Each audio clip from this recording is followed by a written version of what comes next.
합시다. 성령 충만하세요. 네, 최고의 축복입니다. 그런 은혜가 오늘 예배를 통해서도 주어질 수 있기를 축원합니다. 남자 순환 시대라는 글이 있습니다. 한국 남성들 많이 갖는 연령대별 비애들이 있는데 다음과 같다고 합니다.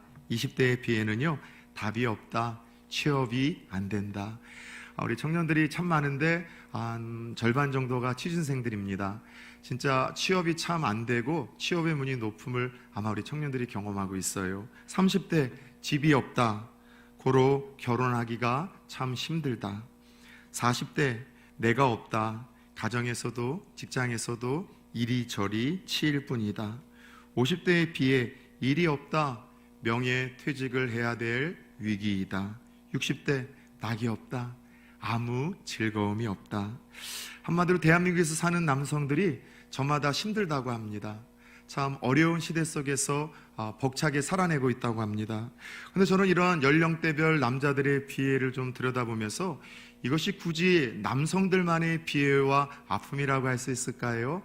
여러분들은 그 답을 알 겁니다. 아니에요. 이 시대를 살아가는 우리들 모두의 비애이자 아픔 아니겠습니까? 그러면서 저는 정말 이 시대에 필요한 것은 다른 것이 아니라 좀 위로와 소망이 필요한 때라고 생각을 합니다. 바라기 우리 성도님들, 하나님이 우리에게 그러하시듯이 누구보다도 살기 힘들고 퍽퍽한 이 시대 속에서 여러분들은 주위 사람들에게 위로와 소망을 선사할 수 있는 그런 천사와 같은 통로들이 되어질 수 있기를 예수 그리스도의 이름으로 축원합니다. 그런 의미에서 함께 읽었던 본문에는요, 말할 수 없고 헤어나올 수 없는 큰 절망 속에서 하나님 주시는 위로와 소망의 따뜻한 메시지가 소개가 됩니다. BC 586년경에 이 근동의 강자에 있었던 바빌로니아, 이 바벨론이 남유다를 침공해 왔습니다. 온 나라는 쑥대밭이 되었고요, 여러분들 성전이 회파되고 집들은 불타고 여러분 많은 사람들이 유린을 당합니다. 적군에게 패한 남유다의 왕은 두 눈이 뽑힌 채로 쇠사슬에 끌려갑니다. 젊은 청년들은 쇠사슬에 묶인 채로 바벨론의 포로로 그렇게 끌려갑니다. 그렇게 포로로 끌려간 청년들은 바벨론의 강가에 강제 동원이 되어 족을 그리워하다가 병을 얻어 한 사람 두 사람 그렇게 슬픔 속에서 죽어갑니다. 그리고 그렇게 비애 속에서 이 험악한 시간을 보내던 한 인물이 있었는데 오늘 함께 읽은 본문에서 등장하는 에스겔 선지자였었습니다. 본문에 등장하는 에스겔 선지자도 그 시대의 그 불행을 몸으로 오롯이 다 겪고 경험했었던 그 비운의 청년이었었어요. 25살 정도의 그는 포로로 끌려갔고요, 다른 선지자들과는 조금 다르게 그 끌려간 이국 땅 포로 생활 가운데 하나님의 부르심을 받아 선지자로서 활동을 합니다. 그리고 그렇게 나라가 무너져 버리고 끌려온 백성들이 하나둘 고국을 그리워하다가 그렇게 소망을 잃고 죽어가는 절망스러운 상황 속에서 날마다 눈물이 메마르지 않았었습니다. 그것뿐만이 아니라 나라와 민족과 주위 사람들만 보고 절망했던 것이 아니라 그의 가정에도 큰 슬픔이 닥쳤어요.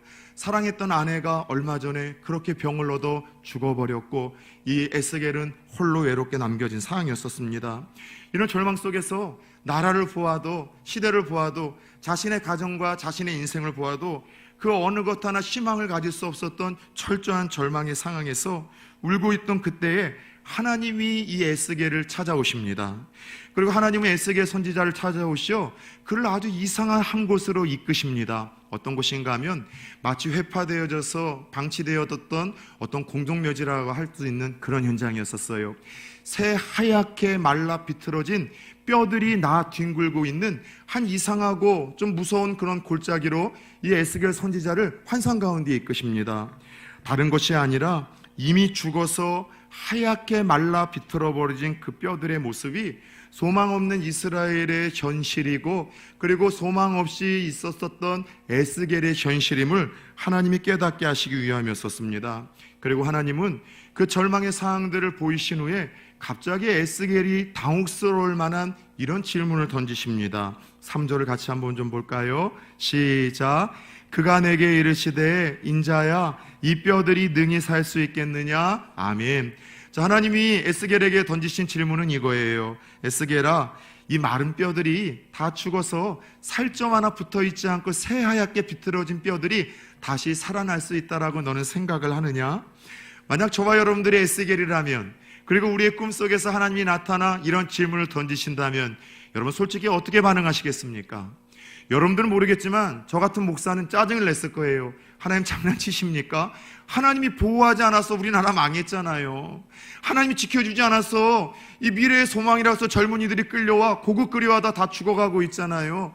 하나님이 사랑하지 않아서 우리 가정 쑥대밭이 되었고 사랑하는 내 아내 치료하지 않아서 병으로 그렇게 죽어버렸잖아요. 하나님 장난치십니까? 하나님에게 막 울분 섞여서 저 같은 사람이란 따지겠어요. 그런데 여러분들이라면 어떻게 대답을 하시겠습니까? 와닿지 않습니까? 도저히 해결될 수 없을 것 같은 여러분들만의 문제가 있죠. 어떤 문제요? 아주 오랜 시간 동안 기도하고 하나님의 도움을 구했지만 하나님은 그 문제에서만큼은 철저하게 침묵하시고 방치하셨던 그 문제들, 그래서 도저히 해결의 기미가 보이지 않는 그 문제 앞에서 하나님이 나타나 물으시는 거예요. 야, 그동안 평생 해결되지 않았던 이 문제가 올해 2023년도에는 너 해결될 것 같냐? 하나님 물으신다면 어떻게 반응하시겠어요? 아직도 느낌이 안 오십니까? 우리들 가운데 믿지 않는 가족들을 위해서 인가 기도를 위한 기도를 하시는 분들이 있습니다.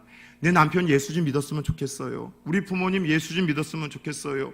우리 형제들 내가 사랑하는 그 남자친구 여자친구 좀 교회 좀 나왔으면 좋겠어요. 오랫동안 권면도 하고 기도도 하지만 기미와 징조는커녕 여러분 씨알도 안 먹히는 상황 속에서, 그런데 갑자기 하나님이 이렇게 얘기를 하는 거예요. 야, 올해는 네 남편 교회 나올 것 같냐? 올해는 그 사람 예수 믿을 것 같냐? 여러분 즉시로 그럴 거라 또 답할 수 있겠습니까? 오랜 동안 지병을 알아왔습니다. 갑자기 하나님께서 말씀하시는 거예요. 올해는 네 병 깨끗하게 치료될 거라고 믿냐? 여러분 어떻게 반응하시겠어요? 여러분 호기롭게 사업을 시작했습니다. 그런데 시대와 경기가 어렵다 보니까 어쩔 수 없이 자꾸 여러분 적자 운영이 되는 거예요. 그런데 갑자기 내가 운영하고 있는 그 사업과 기업 위에 하나님 올해는 대박 날 것 같냐? 올해는 너 물질의 축복을 받을 것 같냐? 이렇게 물으신다면 여러분은 오랜 시간 동안 결혼에 대한 꿈이 있습니다. 그런데 여러분 결혼은 고사하고 남자친구 여자친구도 없는데 올해는 네가 결혼까지도 할 수 있을 거라고 생각하느냐? 하나님 물으신다면 사실 좀 짜증이 나지 않겠습니까? 하나님 희망 고문하시는 겁니까? 하나님에게 여러분 따지고 싶지 않냐는 것이죠. 여러분 그런데 하나님의 이 질문에 에스겔 선지자는 상당히 당혹스럽고 곤란했을 텐데도 이런 답을 합니다. 따라서 해봅시다. 주께서 아시나이다. 예스라고 하기에는 도저히 이루어지지 않을 것 같고, 노라고 하기에는 그래도 선지자로서 자존심이 있어서 그런지 애매모호한 제3의 대답, 하나님이 아십니다라고 그렇게 얼버무려요. 여러분 이 설교, 이 주제는 제가 부산초원교회 부임했었던 7년 전에 한번 다루었었던 메시지입니다.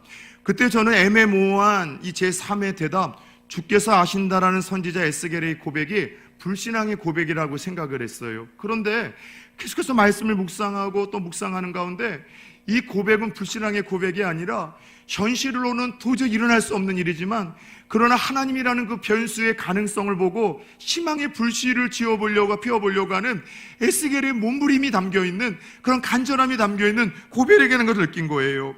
하나님, 현실로는 그거 불가능해요. 내 남편 올해도 안 변할 것 같아요. 하나님, 현실로는 내 자식들 올해도 안 변할 것 같아요. 올해도 쉽게 취업의 문이 열리지 않을 것 같고요. 결혼은 쉽게 이루어지지 않을 것 같고요. 사업은 쉽게 흑자 운영과 하나님 대박 나지 않을 것 같고요. 내 병은 쉽게 치료되지 않을 것 같아요. 하나님, 나는 치료되지 않을 것 같아요. 하나님 저에게 물으십니다. 얘야, 네가 7년 8년 동안 지켜봤었던 그 성도 그 집사가 올해는 변화될 것 같냐? 올해는 하나님 앞에 나올 것 같아? 올해는 더 성실해질 것 같아?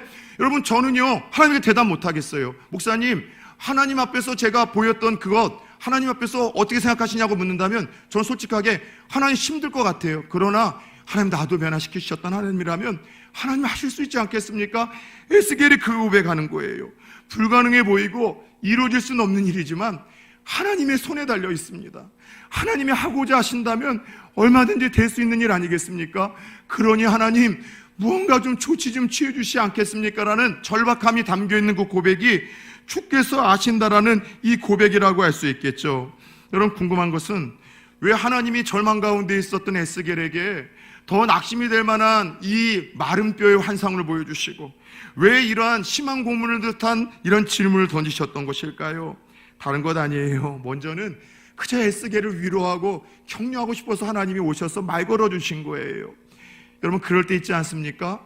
때로는 그저 누군가 내게 와서 무언가 내 문제에 대해서 해답을 주거나 문제에 대해서 여러분들 어떠한 이 해안을 내게 던져주는 것이 아니라 그저 내가 처해 있는 마음을 알아주고 상황을 알아주는 것만으로도 막 고맙고 위로가 될 때가 있는 거예요.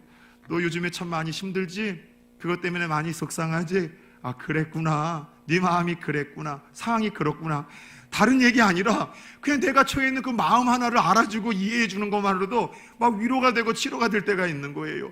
많은 말 말고 설교 말고 성경 이야기 말고 그냥 와가지고서 네가 처한 상황이 너무 힘들 것 같아. 네 마음이 이랬겠구나. 공감해주고 알아주는 것만으로도 여러분 위로와 치료가 일어날 때가 참 많은 것이 우리네 인생 아니겠습니까? 그런데 오늘 하나님이 에스겔을 찾아오셔서 여러분 이러한 질문을 던져주시면 먼저 말을 건져주신 이 첫 번째 의도가 이런 거였었어요. 나라를 봐도 소망이 없고 사방을 봐도 희망이 없고 그 가정조차도 아내까지도 죽어서 더 이상 믿고 기대하며 의지할 수 없는 희망조차 없었던 그를 위로해야 될 타이밍이 그때라는 사실을 알고 하나님이 찾아오셔서 눈물 흘리고 있는 그를 위로하고 격려하기 위함이었었어요. 사랑하는 여러분, 이것이 주님이 찾아오셔서 에스겔에게 질문하며 말 걸어주셨던 첫 번째 의도였었어요. 아까도 이야기했던 것처럼 답이 없는 시대입니다. 저마다 여러분들 비애와 슬픔 속에서 한숨 쓰고 있는 시대입니다. 많은 이야기 말고 옳은 소리 말고 바른 소리 말고 성경 이야기라고 하면서 설교 말고 그저 그 마음을 알아주고 상황을 이해해주고 그랬구나, 힘들었겠구나, 아팠겠구나 이해해주고 알아줄 수 있는 그건 또 다른 천사와 같은 저와 여러분들이 되어줄 수 있기를 예수 그리스도의 이름으로 축원합니다. 전우자를 한번 연습해 봅시다. 이렇게 한번 해봅시다. 그랬군요. 힘들었겠군요. 예. 오늘 하나님이 찾아오신 첫 번째 의도가 이거였어요. 그런데요, 오늘 주님이 에스겔을 찾아와 이 황당한 질문을 던지셨던 더 큰 의도는 따로 있었습니다. 다른 게 아니라 절망 속에서 눈물을 흘리고 있던 그에게 소망을 주시기 위함이었어요. 그리고 더 나아가 치료하시고 회복시키시고 다시 살려내시기 위해서 주님이 찾아오셨던 거예요. 그래 오늘 본문은요, 하나님이 어떤 분인지 우리에게 오해와 곡해하지 않고 정확하게 보여주는 대목이라고 할 수 있어요. 하나님은 우리에게 희망 고문하시는 분이 아니라 우리를 찾아와 위로하시고 격려하시는 분이에요. 언제요? 내가 제일 하나님의 위로가 필요할 때, 가장 큰 비애와 슬픔 속에 있을 때 하나님의 그 도움이 필요한 그 순간에 정확하게 하나님은 놓치지 않고 찾아오셔서 여러분 우리를 격려하시고 말 걸어주세요. 더 나아가 하나님은 어떤 분이에요? 절망 가운데 있는 우리들의 마음을 그렇게 했구나 이해해 주시고 알아주시는 것만이 아니라 여러분 절망 가운데 있는 우리들에게 다시 한번 희망의 불씨를 주시는 하나님, 할 수 있다, 될 수 있어, 얼마든지 이것은 가능해, 그 믿음을 불러일으켜 주시며 그 믿음대로 다시 살리시고 치료하시는 하나님이 여러분 오늘 에스겔을 찾아오신 하나님이요, 오늘 이 1월 둘째 주일 아침 저와 여러분들을 하나님의 성전을 이끄신 바로 그 하나님이라는 사실을 깨닫기를 축원합니다. 따라서 오늘 이 예배 가운데 나오신 분들 중에도 내 앞날을 보고 내가 가지고 있는 경제 능력을 보고 가능성을 보고 자녀를 보고 배우자를 보고 내가 처해 있는 상황을 보면은 그저 한숨과 절망과 좌절밖에 되지 않는 분들이 있다면 그 상황 속에서 오늘 찾아오시는 그 하나님의 음성을 듣기를 축원합니다. 그리고 다시 한번 새롭게 따뜻하게 시작하는 용기와 힘을 주시는 하나님을 경험하는 시간 되기를 축원합니다. 더 나아가 그 희망과 소망에서 끝나는 것이 아니라 올 한 해 오랫동안 해결되지 않았던 그 문제에 대해서, 오랫동안 응답되지 않았던 그 문제에 대해서 다시 한번 회복시키시고 이루어 가시는 그 살아계신 하나님을 우리도 경험할 수 있는 한 해가 되어질 수 있기를 예수 그리스도의 이름으로 축원합니다. 그렇다면 오늘은 하나님께서 이 에스겔을 어떻게 다시 한번 회복시키셨을까요? 다시 말해서 하나님께서 어떻게 마른 뼈들, 일 불가능한 이들을 가능할 수 있도록 역사하셨을까요? 첫 번째, 하나님이 에스겔과 그 마른 뼈를 치료하시고 살려내시는 방편은 말씀이 스며들어가게 하셨습니다. 말씀이 스며들어가게 하셨어요. 본문 4절을 같이 한번 고백해 봅시다. 시작. 또 내게 이르시되 너는 이 모든 뼈에게 대언하여 이르기를 너희 마른 뼈들아 여호와의 말씀을 들을지어다. 아멘. 소망 없어 보이는 그 뼈들, 하얗게 비틀어져서 뒹굴고 있는 뼈들을 살리셨던 하나님의 방법은 말씀을 선포하는 거였었습니다. 그리고 선포한 말씀이 들려지게 스며들게 하는 것이었었습니다. 에스겔을 통해 말씀이 선포되자 마른 뼈들이 여러분 마치 공포 영화의 한 장면처럼 여기저기서 스르르 움직이다면 척척척척 붙더니만 다시 여러분들 뼈가 붙고 살이 붙고 살아난 역사가 일어납니다. 이 환상이 의미하는 바가 무엇이겠습니까? 하나님의 말씀이 선포되는 곳에는 반드시 살아난 역사가 일어난다는 사실을 우리들에게 교훈하신다는 사실을 깨닫길 축원합니다. 말씀이 여러분 살아있는 말씀이 선포되면 살아나는 역사가 일어나는 거예요. 더 나아가 말씀이 선포되어지는 곳, 하나님의 말씀이 스며드는 인생들에게는 회복의 역사가 일어난다는 거예요. 사실 저 같은 목회자의 감격과 보람이 바로 이곳에 있다는 것 아십니까? 사역을 하며 힘들기도 하죠. 어렵기도 하죠. 모르겠어요. 저는 사람 대하는 일들이 가장 힘들다고 생각하는 목사 중에 하나입니다. 그럼에도 불구하고 사역을 하면서 죽었다 깨어나도 성도님들이 경험할 수 없는 목회자에게 주는 감격과 영광이 있다면 여러분 이 말씀을 통해서 영혼들이 살아나는 것을 지켜보게 하실 때예요.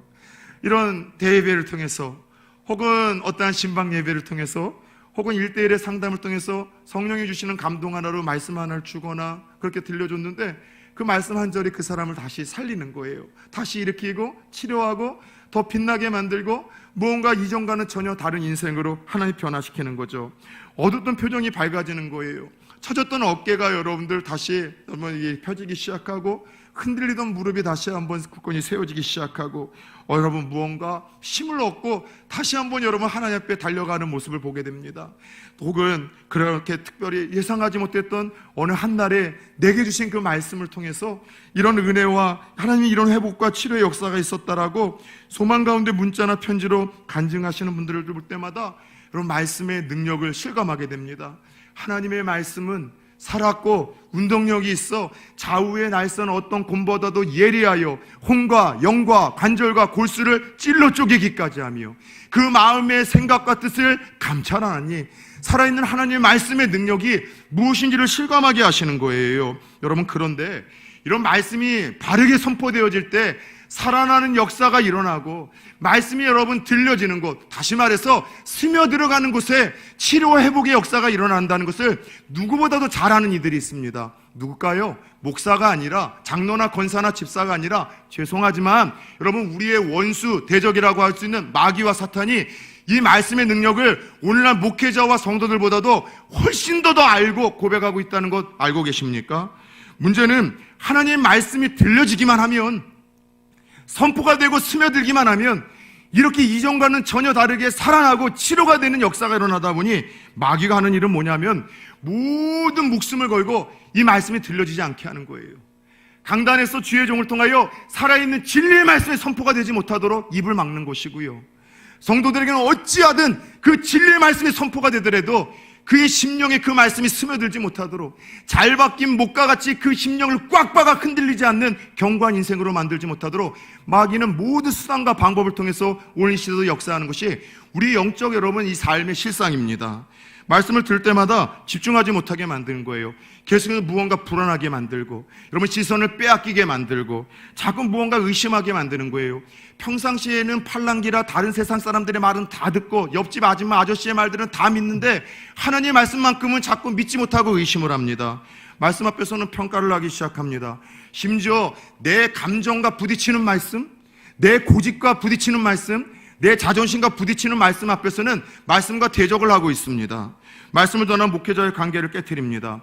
여러분 악한 마귀는 지금도요 하나님의 말씀에 이 영적인 권세와 능력이 있기에 이 일을 여러분 끊임없이 이와 같은 방법으로 방해를 하고 있는데 혹시 알게 모르게 속고 계시진 않으셨습니까? 끊임없이 말씀 들을 때마다 졸려요. 희한해요. 다른 때는 멀쩡해요. 전도에서 교제하고 밥 먹고 여러분 무언가 섬길 때는 열심히 섬기는데 열심히 찬양하는데 말씀 들으러 갈 때는 처음부터 끝까지 늘 좁니다. 예, 피곤하면 그럴 수 있어요. 약을 먹으면 그럴 수 있어요. 그런데 1년 52주 예배 때마다 이상하게 말씀 때마다 졸아요. 여러분 분별하셔야 됩니다. 지금 영적인 여러분 세계에 여러분 사로잡혀 있는 거예요. 여러분 말씀이 내게 스며들지 못하도록 전하지 못하도록 마귀는 역사예요. 여러분 문제는 그런 것 아닙니까? 건강이 이상 생기면은 첫 번째 증상이 뭔지 아세요? 그 맛있던 밥맛이 사라지는 거예요. 식욕이 사라지는 거예요. 여러분 이번 청년들 수련회를 좀 다녀왔죠. 근데 우리 청년들 중에 대식가 하나가 있어요. 여러분 대식가라고 하면 이런 이미지와 고정관념이 있지 않습니까? 키도 클 것이고 등치도 있을 것이다. 천만의 말씀 상당히 조금 왜소하고 날렵한 청년 하나인데 진짜 많이 먹어요. 그래서 저는 그 청년 먹는 거 보는 것이 좀 재밌어요. 어쩜 저럴까? 배의 위는 얼마나 클까? 근데 희한하게도 이번 수련회에 우리 풍부하게 음식을 준비했는데 그 청년이 먹는 것이 예전만 못한 거예요. 모든 청년들이 여러분 확신을 합니다. 너 어디 아프구나? 오빠 어디 아프죠? 형 어디 아프죠? 역시나 조금 여러분 소화 기능에 조금 수련회를 준비하면서 신경을 썼는지 힘들었는지 좀 1박 2일 동안 고생을 한 거예요. 이 건강에 이상이 생기고 몸에 증세가 있다 보니 평상시 그렇게 좋아하던 그 밥맛, 식욕이 사라져가지고서 여러분 힘들어하는 모습을 보게 되더라는 것이죠. 여러분 그런데 마찬가지라는 것이죠. 하나님의 말씀에 대한 여러분 그 자세와 반응이 우리의 영적인 건강을 측정할 수 있는 거예요. 여러분 건강에 이상 생기면 밥맛을 잃는 것처럼 내 영혼의 건강에 문제가 생기잖아요. 영적인 건강에 적신호가 생기면은요 말씀에 대한 자세와 태도가 달라지는 거예요. 말씀을 소홀히 여기기 시작하고 함부로 여기기 시작하고 무시하기 시작하고 의심하기 시작하고 평가하기 시작하고 내 생각과 신념에 따라 재단하고 더 나아가 대적하기 시작을 하죠. 여러분 말씀이 선포될 때 하나님께서는 그 말씀이 스며들어갈 때 살리시고 치료하시는 여러분 놀라운 말도 못하는 기적의 역사를 허락을 하시는데 그래서 우리가 여러분 말씀을 들을 때 목숨을 걸고 들으셔야 돼요. 사모하는 심령으로 집중하셔야 됩니다. 자주 이야기했었죠. 제발 말씀 들을 때 히얼링하지 마세요. 따라서 해봅시다. 리스닝하라. 히얼링은 뇌 귀가 문제가 없고 장애가 없기 때문에 얘기하면 그냥 들리는 거예요. 한 귀로 듣고 한 귀로 흘려버리는 거죠. 근데 리스닝은 그게 아니에요. 의지가 포함된 자세와 반응이에요. 내가 듣겠습니다. 하나님 놓치지 않겠습니다. 말씀 한 절만 주세요. 하나님 말씀 하나로 내가 살아날 수 있거든요. 내가 이 문제에 하나님 힘을 낼 수 있거든요. 다시 시작할 수 있거든요. 하나님 말씀 한 절 붙들고 제가 이 한 점은 다시 한번 살아보겠습니다. 저는 그런 메시지와 문자를 진짜 많이 받았어요. 목사님, 오늘 예배가 제가 이 교회에서의 마지막 예배였었습니다. 그런데 그 말씀 한 절로 하나님이 자기를 변화시켜 주셨다는 거예요. 좀 더 극단적인 제가 간증을 나눌까요? 제 기억으로는 이 10손가락을 꼽을 수 없을 만큼의 숫자였던 것 같아요. 하나님, 제가 목사님 이번에 죽으려고 했어요. 죽으려고 했습니다. 근데 말씀 속에서 하나님 자신을 살리셨다라는 이야기를 전 수도 없이 이야기를 들었어요. 전 부산총교회에 말씀이 선포되어지는 시간이 다시 말도 못할 누군가 깊은 절망과 좌절 속에 있는 이들이 살아나고 치료되어지는 통일한 역사가 일어나는 어떤 천국의 여러분들 이 영적인 모임이 될 수 있기를 축원합니다. 그러기 위해서는 여러분 어린 사무엘처럼 리스닝을 해야 돼요. 어린 사무엘은 어려서부터 그 여러분 영적인 지도자 엘리 선지자도 제사한 거 듣지 못했던 하나님의 음성을 들었어요. 근데 항상 어린 사무엘은 어려서부터 이런 자세가 있었어요. 주의 종이 듣겠나이다. 하나님 내가 말씀을 듣겠어요. 그러니 하나님 말씀이 이런 설교를 통해서 들려지고 성경을 읽다가 들려지고 사건을 통해서 들려지고 운전을 하며 찬양을 하면서도 하나님의 음성이 들리는 거예요. 주여 내가 듣겠사오니 나를 치료하고 살리고 벌떡 일어나게 할 수 있는 한 말씀만 내게 허락하여 주옵소서. 이런 자세와 믿음으로 하나님 앞에 설 수 있는 저와 여러분들 되어지길 축원합니다. 자주예가 예를 들었었잖아요. 한 수련회에서 첫날 중학교 여학생이 올려놓은 그 감사원금 봉투에 쓰여진 그 기도 제목 아직도 잊지 못해요. 하나님, 은혜가 아니면 죽음을. 중학교 3학년 여아이가 수련회 가서 하나님 내게 은혜가 아니면 저 죽겠습니다 간절한 마음으로 나아갔을 때, 그리고 그렇게 여러분 리스닝을 하며 간절한 마음으로 하나님 말씀 앞에 섰을 때 하나님이 그 영혼에게 왜 은혜를 주시지 않겠습니까? 그 어린 영혼에게 왜 치료의 역사와 살아나는 역사를 주시지 않겠습니까? 저와 여러분들이 마른 스폰지와 같이 물을 빨아들이듯 사모하는 마음으로 하나님의 말씀을 듣고 그 말씀이 저와 여러분들에게 스며들 때 다시 살아나는 역사가 일어날 줄 믿습니다. 여러분 물론 히어링을 해도 여러분 은혜와 말씀에는 능력이 있어요. 근데 리스닝과 히어링의 차이는 뭐냐? 자, 대포알이 있다고 합시다. 대포알은 쇳덩이를 만들다 보니까 던지면은요 전통으로 맞으면 두세 사람은 골로 가요. 그러면서 우리는 노래를 하겠죠. 역시 대포알은 능력이 있어. 대포알은 역시 파괴력이 있어. 그렇습니까? 대포알은요 가서 터지면은요 더 많은 능력이 있는 거예요. 근데 말씀이라는 게 그래요. 히얼링을 하고 기대감 없고 사모함 없고 집중하지 않고 듣다 보면 그것도 은혜가 있을 수 있겠지만 여러분 그래서 주시는 말씀이 아니라 사모하고 집중할 때 들을 때 말도 안 되는 하나님께서 내 영혼을 파뜨리시고 깨뜨리시고 회복시키시고 치료하시는 역사가 말씀의 능력이 있는데, 오늘 에스겔이 말씀을 대언하자, 그리고 말씀이 이 뼈에 스며들자 다시 살아나는 역사를 보았으므로 우리가 이런 은혜가 있기를 매주마다 예배 때마다 그렇게 사모하며 말씀 앞에 설 수 있기를 축원합니다.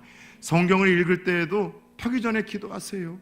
하나님, 내가 오늘 읽는 성경 그냥 읽었다는 것으로 때우고 만족스러워하는 인생이 아니라 단 한 절이라도 내 심령이 잘 박힌 목과 같이 하나님 말씀을 좀 제 안에 심어 주옵소서. 들리게 하여 주옵소서. 내 눈을 여시사 주의 법의 기이함을 보게 하여 주옵소서. 하나님의 말씀이 송이꿀처럼 달다는 것을 경험하게 하여 주옵소서. 그렇게 말씀을 읽고 들을 때마다 설 때 하나님의 에스겔의 환상 가운데 일으키셨던 살아남의 역사를 오늘 우리들에게도 동일하게 일으키시는 분이라는 사실을 깨닫기를 축원합니다. 자, 중요한 것은 그렇게 에스겔의 말씀이 대언되고 그 말씀이 스며들자 이 새하얗게 마른 뼈에 힘줄이 생깁니다. 살이 오릅니다. 사람의 모양을 비로소 갖추며 변화가 되었다는 것이죠. 그런데 여러분도 눈치채셨습니까? 사람의 모양으로 형체를 가졌지만 아직 살아나지는 못했습니다. 그래서 하나님께서 사람의 모양의 형체를 가진 것으로 끝나는 것이 아니라 살아 꿈틀대며 능력 있는 군사로 그들을 만드시기 위하여 두 번째 조치를 환상 가운데 취하십니다. 어떤 조치였을까요? 10절의 말씀을 봅시다. 시작. 이에 내가 그 명령대로 대언하였더니 생기가 그들에게 들어가매 그들이 곧 살아나서 일어나 서는데 극히 큰 군대더라. 아멘. 하나님께서는 생기를 불어넣으십니다. 생기가 뭐예요? 따라 세웁시다. 성령의 능력. 예, 여러분들 말씀이 들어가서 사람의 모양을 가지고 살아난 것 같지만 살지 않은 여러분 그 시체 위에 하나님은 생기, 성령의 은혜와 능력을 불어넣습니다. 그러자 성령의 은혜와 능력이 여러분 그곳에 들어가자 마른 뼈들이 여러분 일어나 하나님의 큰 군대로 일어서게 되고, 하나님의 역사하심이 이런 말씀과 성령의 능력으로 치료와 다시 살리시는 역사가 있음을 에스겔을 통해서 선포하십니다. 여러분, 예전에 제가 몇 번 예화를 했지만 최근에 우리 교회로 오신 새 가족들이 있어서 한 번 더 예화를 좀 나누도록 하겠습니다. 한 집사님이 계시는데 늦게 야근을 끝내고 집에 들어와 대문을 여는데 마당에서 키우던 큰 백구, 이 큰 개 하나가 막 꼬리를 치면서 막 주인을 너무나 반기더래요. 개 키우시는 분들은 그 맛에 사실 개를 키우는 거잖아요. 그래서 이쁘다고 막 쓰다듬는데 가만히 봤더니 입에 뭔가 하얀 걸 물고 흔들고 있더래요. 그래서 이 인형을 어디서 주워와서 이놈이 물고 있는가 했더니 세상에 옆집 심술 고약한 할아버지 할머니 집에서 이 애지중지 애처럼 키우는 애완형 토끼를 자신의 개가 물고 흔들더래요. 깜짝 놀라가지고 막 두들겨패가지고 토끼를 뺏어봤더니 토끼가 이미 죽어있더래요. 그래서 이분이 이제 멘붕에 빠져서 이걸 어떻게 해야 될까? 이실직고 하자니 보통 성격이 괴팍한 어르신들이라 이게 무서워서 용기가 안 나서 집사님에도 불구하고 조금 여러분이 양심에 어긋나는 행동을 한 거죠. 자신의 집으로 들어가 흙 묻은 그 토끼를 여러분이 샤워시켜가지고 깨끗하게 샴푸까지 해서 닦았습니다. 그리고 드라이로 여러분 털을 마르고 이렇게 평상시 보았었던 그 토끼처럼 털을 예쁘게 고르고 향수까지 칙칙 뿌려서 몰래 담을 넘어가서 옆집 그 할아버지 할머니 그 집 앞에 있는 토끼장에 넣어놓고 다시 집에 들어온 거예요. 그날 밤 잠이 왔겠습니까? 아니나 다르나 그 다음날 아침에 누가 띵동 초인종을 누르더래요. 누구세요? 했더니 역시나 옆집 할아버지 할머니랍니다. 시침이 뚝 떼고 아이고 어르신들 아침에 무슨 일이세요? 했더니 어제 집 앞에서 수상한 사람 못 봤냐고, 이상한 사람 못 봤냐고. 그래서 느낌은 왔지만 무슨 일이신데 그러냐고 했더니만 무서워서 못 살겠다고, 이상한 일이 벌어졌다고. 무슨 일이신데요? 이틀 전에 죽어서 토끼를 마당 안쪽에다가 묻어놨는데 어떤 놈이 그 토끼를 다시 꺼내가지고서 닦아가지고서 향수까지 뿌려서 다시 집어넣었어요. 무서워 죽겠어요. 알고 봤더니 그 토끼는 이미 죽어서 묻은 거를 개가 장난치다 파가지고서 왔던 건데 그 난리를 폈던 거예요. 근데 여러분들 아무리 토끼를 깨끗하게 씻기고 털질을 하고 향수까지 뿌리고 여러분 살아있는데 그렇게 모양을 갖춰서 앉혀놓았다고 할지라도 그 토끼가 살아있는 토끼겠습니까? 생명 없는 것은 죽은 거 아닙니까? 그런데 죄송하지만 저는 왜 그 이야기를 통해서 오늘날 지금 예배 가운데 앉아있는 성도님들 중에도 하나님 보실 때에는 겉모양은 살아있는 것 같고 겉모양은 참 영적으로 무언가 화려하고 있어 보이는데 왜 그 심령은 자꾸 죽어가고 있는 심령, 메말라 바짝 여러분들 말라져 버린 그 심령들이 자꾸 영적인 눈으로 보이는지 모르겠어요. 성령이 내 안에 없기 때문에, 성령의 생기가 능력이 내 안에 없기 때문에 살아있는 것 같다고 이야기하나 죽은 영적인 좀비와 같은 성도들이 오늘날 교회에 너무나 많다는 것이 여러분 하나님의 안타까움이 있었다는 생각을 갖습니다. 오늘 하나님은 여러분들 이 생기 성령의 능력을 통해서 다시 살리시고 다시 군대로 일으키셔요. 그래요. 성령 하나님이 어떤 분이십니까? 그분은 살리시는 영이십니다. 회복시키시는 영이십니다. 치료하시는 영이십니다. 우리에게 소망을 주시는 영이시고 변화시키는 영이에요. 지난주 말씀도 우리가 함께 들었잖아요. 성령 하나님은 우리에게 초자연적인 역사와 기적으로도 일하시지만 성령은요, 먼저 우리의 마음을 감동시키셔요. 다시 시작할 수 있도록, 가능하다라고 믿음을 가질 수 있도록, 또 우리를 도울 수 있는 사람들의 마음을 감동시키셔서 여러분 그들의 손길을 통하여 우리가 도움을 얻게 하시는 역사가, 사람의 마음을 감동시키며 변화시키는 역사가 성령의 역사예요. 그것뿐입니까? 문제는 그대로 있지만 그 문제 앞에서 기죽지 아니하고 그 문제 앞에서 주눅들지 아니하고 담대하게 여러분 믿음으로 선포할 수 있는 그 능력을 성령님은 주세요. 큰 산아 내가 무엇이냐? 하나님의 신에 사로잡혀 있는 스룹바벨 앞에서 평지가 될지어다.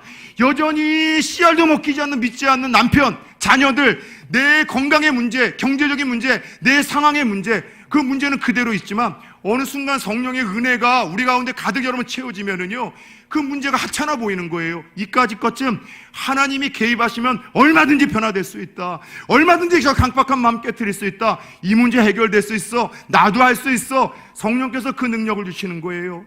우리가 주 안에서 시작한 착한 마음들 끝까지 갖게 하는 거 내 힘으로 됩니까?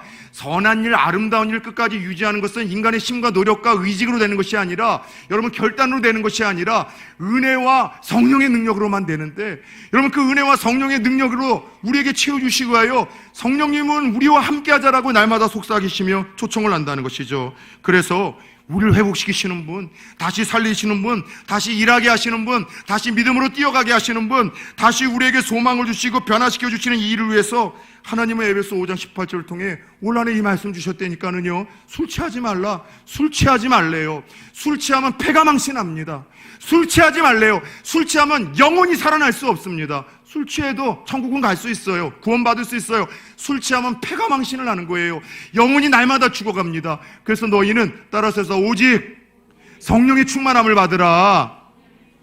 그거 하나면 된다는 거예요. 다른 것 없어요. 성령의 충만함 하나만 사모하고 성령의 충만할 때 그 은혜와 능력이 무엇인지 한번 맛보고 싶지 않냐는 거예요. 신앙생활 5년, 10년, 20년 하는데도 성령의 그 능력이 무엇인지 한 번도 맛보지 못한다면 여러분 진짜 억울한 거 아닙니까? 속상한 것 아닙니까? 눈앞에 사과가 있는데, 진수성찬이 차려져 있는데 맛있다고 이야기 한 번도 먹어본 적이 없어요. 여러분 성령의 능력이 그런 거예요.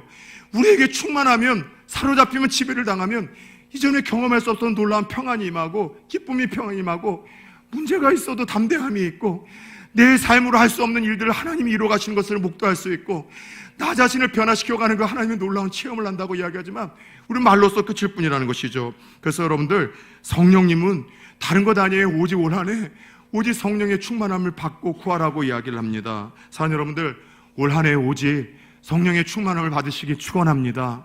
한 번이라도 경험해 보시기를 축원합니다. 왜 목사가, 그리고 하나님께서, 예수님께서 죽으시기 전날 밤에도, 죽으신 후에도, 밥 먹을 때에도, 이 세상에 제자들을 남겨놓고 천국으로 여러분 올라가실 때에도 왜 성령 충만을 그렇게 강조하셨는지, 왜 기도하면서 하나님이 주시는 최고의 기도응답의 축복이 성령 충만이라고 하는지 여러분 우리가 경험해 볼 수 있는 것 아니겠습니까? 성령님은 어떤 인생들을 찾아오실까요? 성령님은 어떤 인생들을 찾아오셔서 살리시고 회복시켜 주실까요? 기억하십시오. 회개하는 자와 성령님은 함께 하신다는 사실을 깨달으시기를 축원합니다. 성령은 거룩의 영이십니다. 죄가 있는 곳에 거하지 않습니다. 그래서 끊임없이 우리가 죄짓고 넘어지고 쓰러질 때마다 회개에 대한 이유가 이거예요. 예수 믿고 있는 우리들이 죄짓고 쓰러진다고 할지언정 회개하지 않아도 우리는 구원받습니다. 예수님 영접하고 고백한 그때 회심의 사건을 통하여 과거와 현재와 미래의 죄는 다 용서하세요. 그런데 왜 우리가 날마다 매일매일 내 생각과 입술과 삶으로 짓는 죄를 토설하고 회개해야 되는 줄 아세요? 첫 번째는요, 그러지 않으면 성령이 떠나버리셔요. 가장 대표적으로 이 아픔을 경험하고 그 성령의 떠난 부재의 상을 두려워했던 한 분이 있다면 다윗 아니겠습니까? 다윗도 여러분 일생에 가장 부끄럽고 수치스러운 죄악에 넘어졌었죠. 충성스러운 신하 우리아 장군의 아내 밧세바를 취해서 성적으로 무너졌었습니다. 그리고 하나님께서 그를 나단 선지자를 통해서 책망할 때 다윗의 첫 번째 위대함은 하나님 말씀이 찔림으로 들릴 때 그 말씀에 합리화하거나 변명을 하거나 책임 전가하거나 대적했던 것이 아니라 내가 잘못했습니다, 그 찔리는 말씀에 하나님 앞에 자복했던 게 다윗의 위대함이에요. 그리고 그는 철저히 회개합니다. 그의 고백을 보면 침상이 눈물로 다 흠뻑 젖을 만큼 그렇게 회개를 하며 시편 51편에서 그 회개의 기도를 들어보면 회개의 가장 주된 기도의 내용은 이거예요. 하나님, 주의 신을 내게서 떠나지 않게 하여 주옵소서. 성령이 내게서 떠나지 않게 해달라는 기도를 드려요. 궁금하지 않습니까? 회개하며 왜 기도를 드렸을까요? 자신의 앞선 죽은 이 사울왕의 비참한 말로를 봤어요.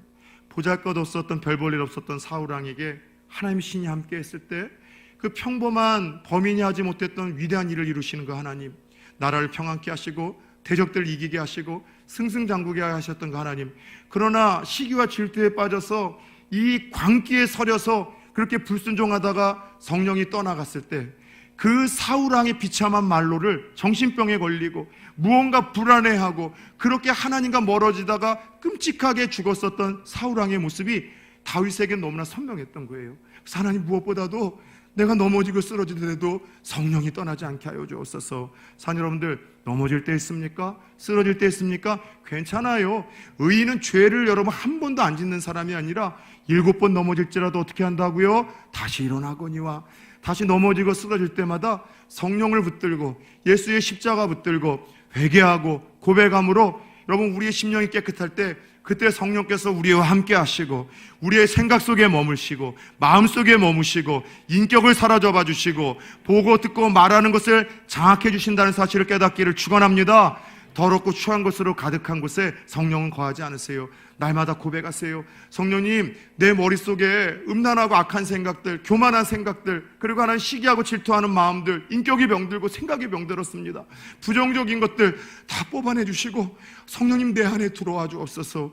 여러분, 깨끗한 그곳에 거하시는 성령, 그래서 여러분의 성령은 회개하는 자와 함께 하신다는 사실을 깨닫기를 축원합니다. 두 번째, 성령 하나님은 누구에게 찾아와 함께 하시고 살리십니까? 초청하는 자에게 함께 하십니다. 초청한다는 건 무엇인 줄 아세요?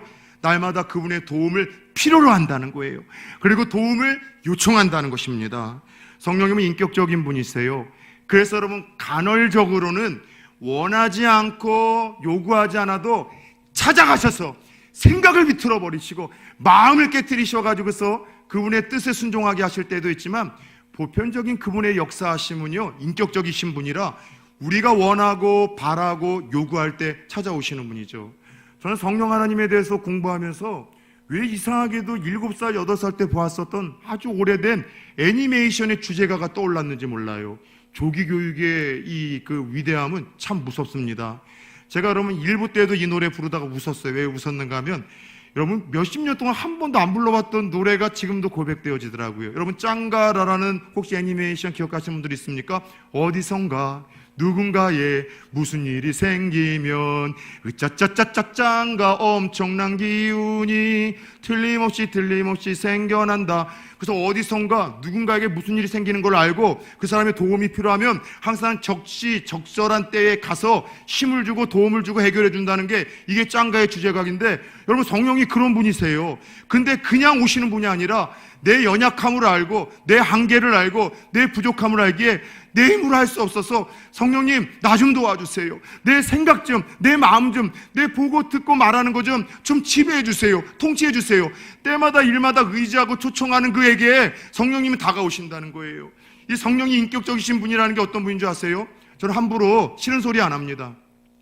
왜 여러분 좋은 소리를 여러 번 해도 귀담아 듣지 않는 이들에게 싫은 소리를 자꾸 합니까? 싫은 소리 하면 저 불편하게 생각을 해요. 저 어려워해요. 싫은 소리 안 해요. 제 성격 자체가 그런 걸 힘들어하고, 그리고 여러분 누군가가 도와달라고 하지 않을 때 오지랖해서 먼저 도와주지 않습니다. 옛날엔 그랬는데 그렇게 하면 그 사람 망치더라고요. 감사한지를 몰라요. 그리고 누군가를 그렇게 이용하려고 하는 이상한 사람이 되어가길래 이제는 여러분 누군가가 도움을 요청하고 필요를 요청하면은요, 제가 가지고 있는 모든 시간과 에너지와 모든 재원들을 다 여러분 쏟아서라도 도와주려고 합니다.